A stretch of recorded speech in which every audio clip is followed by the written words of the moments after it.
പിതാവിൻ്റെയും പുത്രൻ്റെയും പരിശുദ്ധാത്മാവിൻ്റെയും നാമത്തിൽ ആമേൻ. വന്യരായ വൈദിക സഹോദരന്മാരെ, പെന്തിക്കോസ്തിക്ക് ശേഷമുള്ള മൂന്നാം ഞായർ സന്തോഷത്തിൻ്റെ സദ്വാർത്തയിലെ 34-ാമത്തെ എപ്പിസോഡ്.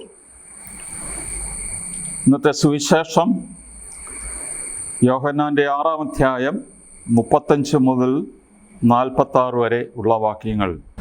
യേശു അവരോട് പറഞ്ഞു, ഞാനാണ് ജീവൻ്റെ അപ്പം. എൻ്റെ അടുത്ത് വരുന്നവന് ഒരിക്കലും വിശക്കുകയില്ല, എന്നിൽ വിശ്വസിക്കുന്നവന് ദാഹിക്കുകയുമില്ല. എന്നാൽ നിങ്ങൾ എന്നെ കണ്ടിട്ടും വിശ്വസിക്കുന്നില്ല എന്ന് ഞാൻ നിങ്ങളോട് പറഞ്ഞിട്ടുണ്ടല്ലോ. പിതാവ് എനിക്ക് നൽകുന്നവരെല്ലാം എൻ്റെ അടുത്ത് വരും. എൻ്റെ അടുക്കൽ വരുന്നവനെ ഞാൻ ഒരിക്കലും തള്ളിക്കളയുകയുമില്ല. ഞാൻ സ്വർഗത്തിൽ നിന്ന് ഇറങ്ങി വന്നിരിക്കുന്നത് എൻ്റെ ഇഷ്ടം പ്രവർത്തിക്കാനല്ല, എന്നെ അയച്ചവൻ്റെ ഇഷ്ടം നിറവേറ്റാനാണ്. അവിടുന്ന് എനിക്ക് നൽകിയവരിൽ ഒരുവനെപ്പോലും ഞാൻ നഷ്ടപ്പെടുത്താതെ അന്ത്യദിനത്തിൽ ഉയർപ്പിക്കണമെന്നതാണ് എന്നെ അയച്ചവൻ്റെ ഇഷ്ടം. പുത്രനെ കാണുകയും അവനിൽ വിശ്വസിക്കുകയും ചെയ്യുന്നവൻ ആരോ അവന് നിത്യജീവൻ ഉണ്ടാകണമെന്നാണ് എൻ്റെ പിതാവിൻ്റെ ഇഷ്ടം.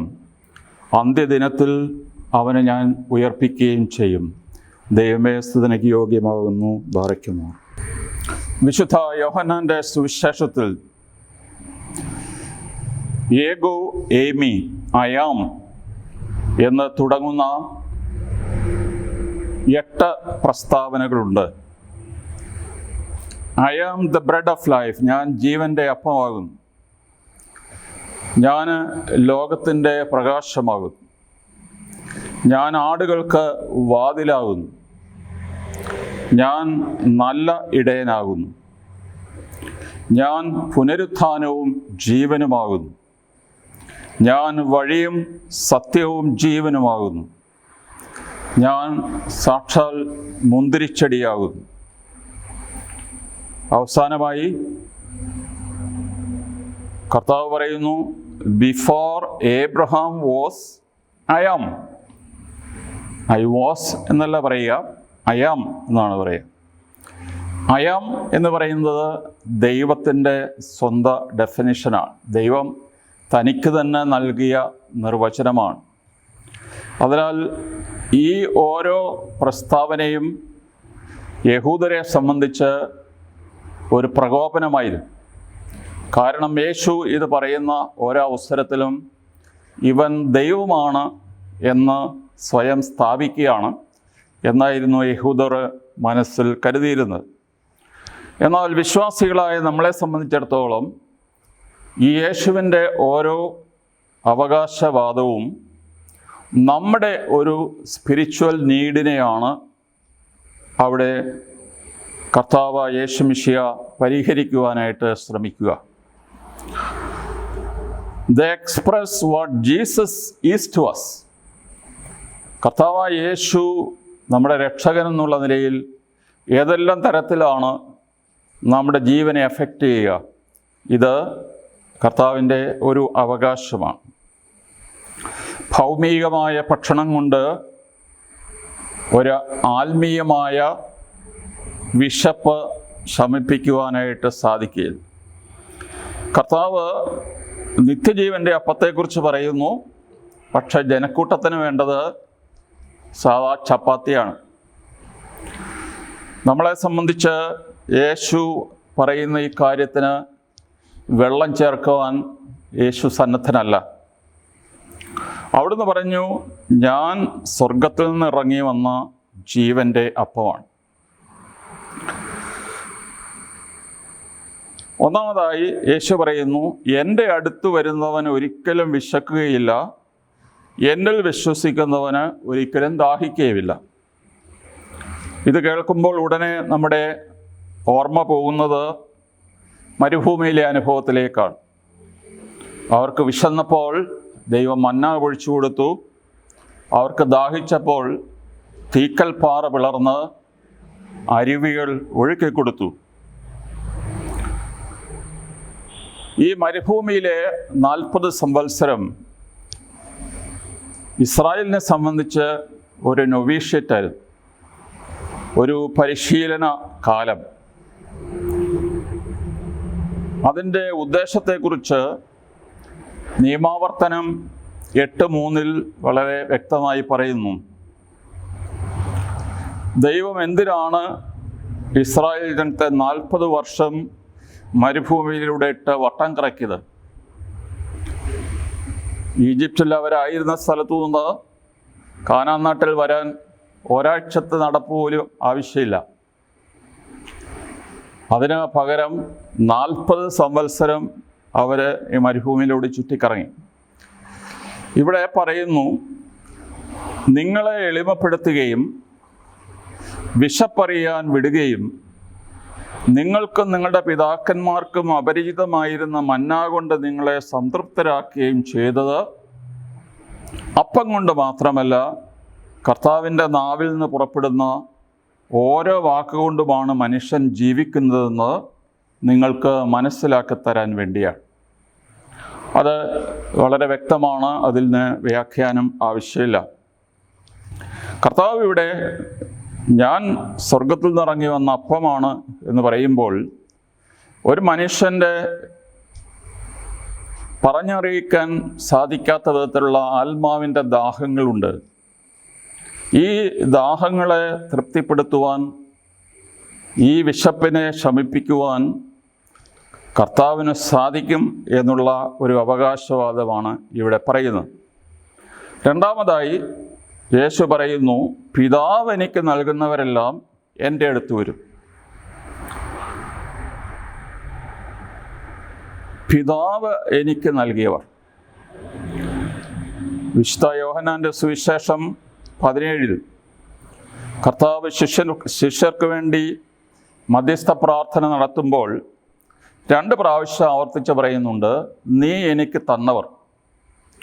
അതുകൊണ്ട് നമ്മുടെ ഐഡൻറ്റിറ്റി എന്ന് പറഞ്ഞാൽ പിതാവ് ക്രിസ്തുവിന് കൊടുത്തവരാണ് നമ്മൾ. ഈ എഫേസ്യർ ലേഖനം 1:4 തൻ്റെ മുമ്പാകെ സ്നേഹത്തിൽ പരിശുദ്ധരും നിഷ്കളങ്കരുമായിരിക്കുവാൻ ലോകസ്ഥാപനത്തിന് മുമ്പ് തന്നെ അവിടുന്ന് നമ്മെ ക്രിസ്തുവിൽ തിരഞ്ഞെടുത്തു. ലോകസ്ഥാപനത്തിന് മുമ്പ് ക്രിസ്തുവിൽ നമ്മളെ തിരഞ്ഞെടുത്തു. അതിനാൽ ഇവിടെ പിതാവ് ചെയ്യുന്നത് എന്താണെന്ന് ചോദിച്ചാൽ, യേശു അന്ന് പറഞ്ഞിരുന്നില്ല ലോകസ്ഥാപനത്തിന് മുമ്പ് എന്ന് പറയുമ്പോൾ ഒന്നും തന്നെ ഈ ഭൂമിയിലില്ലല്ലോ. അതിനു മുമ്പ് തന്നെ ദൈവം നമുക്ക് വേണ്ടി ചില തീരുമാനങ്ങൾ എടുത്തിരുന്നു. ഈ ദൈവത്തിൻ്റെ തീരുമാനം എന്താണ്? ക്രിസ്തുവിൽ വിശ്വസിക്കുന്ന ഒരാൾ പോലും നഷ്ടപ്പെട്ടു പോകരുത്. അവന് നിത്യജീവൻ ഉണ്ടാകണം, അന്ത്യദിനത്തിൽ ഉയർപ്പിക്കണം. This is the salvific will of the father. ഇവിടെ തലേമ എന്നുള്ള വാക്ക് വിൽ, അതൊരു ആഗ്രഹം അല്ലെങ്കിൽ ഒരു വിഷല്ല, പിന്നെ ഒരു തീരുമാനമാണ്. അത് ദൈവത്തിൻ്റെ നിശ്ചയമാണ്. അതുകൊണ്ട് ദൈവത്തിൻ്റെ ഈ നിശ്ചയമാണ് നമ്മുടെ രക്ഷയുടെ അടിസ്ഥാനം. നമ്മുടെ ഒരാഗ്രഹം അല്ല, ദൈവത്തിൻ്റെ ആഗ്രഹവും ദൈവത്തിൻ്റെ തീരുമാനവുമാണ് നമ്മൾ നിത്യമായി തന്നോടൊത്ത് ജീവിക്കണം എന്നുള്ളത്. എന്നാൽ യേശു ഈ അവകാശവാദങ്ങൾ ഉന്നയിച്ചപ്പോൾ കേട്ടു നിന്നിരുന്ന യഹൂദർ പറഞ്ഞു, ഇവൻ സ്വർഗത്തിൽ നിന്നിറങ്ങി വന്ന അപ്പമാകുന്നുവെന്ന് പറയുന്നു, പക്ഷേ ഇവൻ നമ്മുടെ കൂട്ടത്തിലെ ആ തച്ചൻ്റെ മകനല്ലേ, അവൻ്റെ മാതാപിതാക്കന്മാരെയെല്ലാം നമുക്കറിയുള്ളതല്ലേ, അവൻ്റെ സഹോദരങ്ങൾ ഞങ്ങളുടെ കൂട്ടത്തിൽ നിന്ന് പഠിച്ചതല്ലേ. ഇങ്ങനെയൊക്കെ പറഞ്ഞിട്ട് അവർ യേശുവിൽ ഇടർച്ച കൊണ്ടു. സ്കാന്തലോൺ എന്ന വാക്കിൻ്റെ അർത്ഥം സ്കാൻഡൽ എന്ന് നമ്മൾ ഇംഗ്ലീഷിൽ പറയും, ഒരാളെ തട്ടി വീഴ്ത്തുന്നതാണ്. മനുഷ്യനെ വിശ്വാസത്തിൽ തട്ടി വീഴ്ത്തിയ 2 പ്രധാനപ്പെട്ട കാര്യങ്ങൾ. ഒന്ന്, യേശുവിൻ്റെ മനുഷ്യാവതാരമാണ്. ക്രിസ്തുവിൻ്റെ ദൈവത്വത്തിൽ വിശ്വസിക്കുന്നതിനേക്കാൾ പ്രയാസം യേശു മനുഷ്യനായി ഈ ഭൂമിയിൽ അവതരിച്ചു എന്നുള്ളതാണ്. കാരണം യേശു അത്ഭുതങ്ങൾ ചെയ്യുമ്പോൾ, പ്രകൃത്യതീതമായ പല കാര്യങ്ങൾ ചെയ്യുമ്പോൾ അവൻ ദൈവമാണെന്നും അല്ലെങ്കിൽ അവനിൽ ദൈവികതയുണ്ടെന്നും ഒക്കെ മനുഷ്യർ ഏറ്റുപറഞ്ഞിട്ടുണ്ട്. എന്നാൽ യേശു അത്യുന്നതനായ ദൈവം, ഈ പ്രപഞ്ചത്തെ മുഴുവൻ സൃഷ്ടിച്ചവൻ, ഒരു കൊച്ചുകുഞ്ഞിൻ്റെ രൂപത്തിൽ ഈ ഭൂമിയിൽ വന്ന് പിറന്നു എന്നുള്ളത് വിശ്വസിക്കുന്നതിനാണ് കൂടുതൽ പ്രയാസം. രണ്ടാമത്തെ സ്കാൻഡൽ കുരിശാണ്. യഹൂദർക്ക് ഇടർച്ചയും വിജാതീയർക്ക് ഭോഷത്വവുമായ ക്രൂശിതനായ കർത്താവിനെയാണ് ഞങ്ങൾ പ്രസംഗിക്കുന്നതെന്ന് വിശുദ്ധ പൗലോസ്ലീഹ 1 കൊരിന്തി 1:23 പറയുന്നുണ്ട്. അതിനാൽ ഈ സ്കാൻഡൽ അന്നത്തെ മനുഷ്യരിൽ സർവ്വസാധാരണമായിരുന്നു. അതുകൊണ്ട് യേശു അത് വകവച്ചില്ല. യേശു പറയാനുള്ള കാര്യങ്ങൾ വ്യക്തമായി പഠിപ്പിക്കുക തന്നെ ചെയ്തു. 4ാമത്തെ പോയിന്റ്, എന്നെ അയച്ച പിതാവ് ആകർഷിച്ചാലല്ലാതെ ഒരുവനും എൻ്റെ അടുക്കൽ വരുവാൻ സാധിക്കുകയില്ല. ഇവിടെ പിതാവിൻ്റെ ഒരു കാന്തവലയത്തിൽ നമ്മൾ പെടണം എന്ന് 44ാം വാക്യത്തിൽ പറയുന്നു. ഇവിടെ ഉദ്ദേശിക്കുന്നത് salvation depends on God's initiative, not our initiative. അതുകൊണ്ട് ഇത് നമ്മുടെ ഒരു തീരുമാനവും പ്രവൃത്തിയുമല്ല, ഇത് ദൈവത്തിൻ്റെ തീരുമാനവും നിശ്ചയവും. അതുപോലെ തന്നെ ദൈവം ഒരാളെ വലിച്ച് അടുപ്പിക്കണം. യോഹന്നാൻ്റെ 12:32 പറഞ്ഞു, ഞാൻ ഭൂമിയിൽ നിന്ന് ഉയർത്തപ്പെടുമ്പോൾ എല്ലാ മനുഷ്യരെയും ഞാൻ എന്നിലേക്ക് ആകർഷിക്കും. അവിടെ ടു ട്രോ എന്നുള്ള വാക്കാണ് ഉപയോഗിച്ചിരിക്കുന്നത്. വല വീശിയിട്ട് സാവധാനം മീനെ ഉൾപ്പെടെ കരയ്ക്ക് വലിച്ചു കയറ്റുന്നത് പോലെയാണ് ഇവിടുത്തെ പദപ്രയോഗം.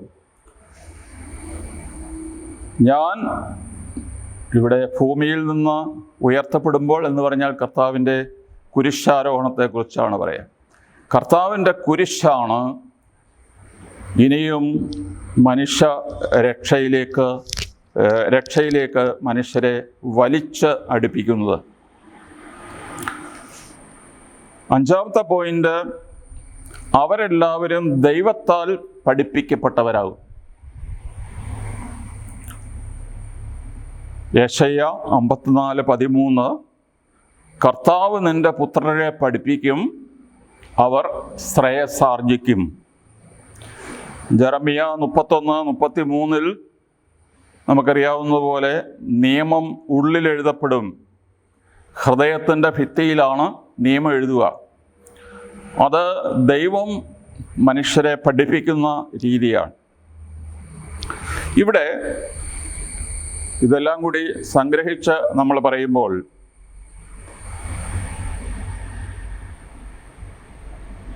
ക്രിസ്തുവിലേക്ക് വരണമെങ്കിൽ പിതാവ് തിരഞ്ഞെടുക്കണം.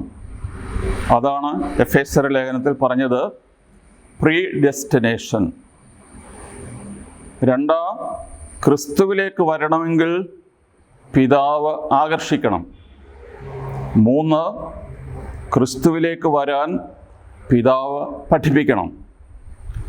അപ്പോൾ പിതാവ് തിരഞ്ഞെടുക്കുകയും പിതാവ് ആകർഷിക്കുകയും പിതാവ് പഠിപ്പിക്കുകയും ചെയ്യുന്നവർക്ക് മാത്രമേ ക്രിസ്തുവിലേക്ക് വരുവാനായിട്ട് സാധിക്കുകയുള്ളൂ. യോഹന്നാൻ്റെ 17:2 എന്താണ് നിത്യജീവനെന്ന് യേശു വ്യക്തമായി പറഞ്ഞിരിക്കുന്നു. ഏക സത്യദൈവമായ അവിടുത്തെയും അങ്ങയച്ച യേശു ക്രിസ്തുവിനെയും അറിയുക എന്നുള്ളതാണല്ലോ നിത്യജീവൻ. അതുകൊണ്ട് നമ്മളെ സംബന്ധിച്ചിടത്തോളം ഈ അറിവ് എന്ന് പറഞ്ഞാൽ ഒരു ഇൻ്റലക്ച്വൽ ആയിട്ടുള്ള ആക്ടിവിറ്റി ആയിട്ടല്ല ഇവിടെ ഉദ്ദേശിക്കുന്നത്. അറിയുക എന്ന് പറഞ്ഞാൽ ഏറ്റവും ആഴത്തിലുള്ള ബന്ധമാണ്, റിലേഷൻഷിപ്പാണ്. അതുകൊണ്ട് പിതാവിനോടും പുത്രനോടുമുള്ള ബന്ധമാണ് നമ്മുടെ നിത്യജീവൻ്റെ അടിസ്ഥാനം. ഇവിടെ കർത്താവായ യേശു നമ്മളോട് പറഞ്ഞ കാര്യം, ദൈവം നമ്മളെ ചേർത്ത് പിടിക്കുന്നതാണ് നമ്മുടെ രക്ഷ. നമ്മൾ ദൈവത്തെ ചേർത്ത് പിടിക്കുകയല്ല, ദൈവം നമ്മളെ ചേർത്ത് പിടിക്കുകയാണ് ചെയ്യുന്നത്. അതുകൊണ്ടാണ് വിശുദ്ധ പൗലോസ് ഫിലിപ്പിയർ 3:13 പറഞ്ഞു, യേശു ക്രിസ്തു എന്നെ സ്വന്തമാക്കിയിരിക്കുന്നു. സഹോദരരെ, ഞാൻ തന്നെ ഇനിയും ഇത് സ്വന്തമാക്കിയെന്ന് കരുതുന്നില്ല. ഇത് എന്ന് പറയുന്നത് പൗലോസ്ലീഹ ഒരു ടാർഗറ്റ്, ഒരു ഗോൾ പറയുന്നുണ്ട്, ഒരു ലക്ഷ്യം. അത് രക്ഷയാണ്. യേശു ക്രിസ്തു എന്നെ സ്വന്തമാക്കിയിരിക്കുന്നു, പക്ഷേ ഞാൻ ഈ രക്ഷ സ്വന്തമാക്കിയെന്ന് ഞാൻ അവകാശപ്പെടുന്നില്ല. അപ്പോൾ പൗലോസ്ലീഹ പറഞ്ഞത്, നിങ്ങളെപ്പോലെ തന്നെ ഞാനും ഒരു പോരാട്ടത്തിലാണ്, ഒരു ഓട്ടത്തിലാണ്. ഈ നിത്യമായ കിരീടം ലക്ഷ്യമാക്കി ഈ ഒളിമ്പിക് മെഡൽ, ഈ ഒളിമ്പിക് കിരീടം, ട്രോഫി നേടുന്നതിന് വേണ്ടി ഞാൻ നിരന്തരം പരിശ്രമിച്ചുകൊണ്ടിരിക്കുകയാണ് എന്നാണ് പൗലോസ്ലീഹ പറയുന്നത്. നമ്മൾ ജൂൺ 16 മുതൽ 29 വരെയുള്ള ദിവസങ്ങളിൽ സ്ലീഹ നോയമ്പ് ആചരിക്കുകയാണ്. പെന്തക്കോസ്ത് കാലത്തിൽ നിന്ന് നമ്മൾ സ്ലീഹ കാലത്തിലേക്ക് കടക്കുകയാണ്. ഈ 12 പേരെ കർത്താവ് തിരഞ്ഞെടുത്തു. അകാലപ്രജ എന്ന പോലെ 13ാമൻ പിന്നീട് ജനിച്ചു ഈ ശ്ലൈഹിക ഗണത്തിലേക്ക്, വിശുദ്ധ പൗലോസ്. അങ്ങനെ 12 13 സ്ലീഹന്മാരെ ദൈവം ലോകത്തിന് മധ്യസ്ഥരായിട്ട് ആണ് സ്ഥാപിച്ചിരിക്കുന്നത്. നമ്മുടെ ക്ഷീമ നമസ്കാരത്തിൽ വ്യാഴാഴ്ച രാത്രി പ്രാർത്ഥനയുടെ 2ാം കോമയിൽ 1ാം ഭാഗത്ത്, കർത്താവേ കൃപ ചെയ്യണമേ, സ്ലീഹന്മാർ തൻ പ്രാർത്ഥനയാൽ അവർ പ്രാർത്ഥന യാചനയാലി ഞങ്ങൾ മേൽ കൃപ ചെയ്യണമേ, നിൻ ബഹുമാനമതിനായി നീ നിയമിച്ചൊരു പന്തിരുവർ പ്രാർത്ഥനയാൽ വാഴ്ത്തിയിടേണമേ. ആണ്ടിൻ 12 മാസങ്ങൾ. ഇവിടെ വളരെ വ്യക്തമായിരിക്കുന്നത് പോലെ സ്ലീഹന്മാരുടെ പ്രാർത്ഥന നമുക്ക് വേണ്ടി നമ്മൾ അപേക്ഷിക്കുന്നു. ഇവിടെ പ്രത്യേകമായി പറഞ്ഞിരിക്കുന്നു, നിൻ്റെ ബഹുമാനത്തിനായി നീ നിയമിച്ചിരിക്കുന്ന 12 പേരുടെ പ്രാർത്ഥനയാൽ 12 മാസങ്ങളെ വാഴ്ത്തണം എന്ന് പറഞ്ഞാൽ ലോകം മുഴുവനുമുള്ള സകല മനുഷ്യർക്കും 12 മാസവും ഐശ്വര്യവും സമാധാനവും സൗഖ്യവും ലഭ്യമാകാനായിട്ട് ഈ 12 സ്ലീഹന്മാരുടെ മാധ്യസ്ഥം സഹായിക്കണം. നമുക്ക് ഇവിടെ നിർത്താം. ഈ സ്ലീഹക്കാലത്തിൻ്റെ അരൂപി എന്ന് പറയുന്നത് കർത്താവിനെ ചേർത്ത് പിടിക്കുന്നതാണ്. ഈ 13 സ്ലീഹന്മാരിൽ 12 പേരും കർത്താവിന് വേണ്ടി ജീവൻ കൊടുത്തവരാണ്.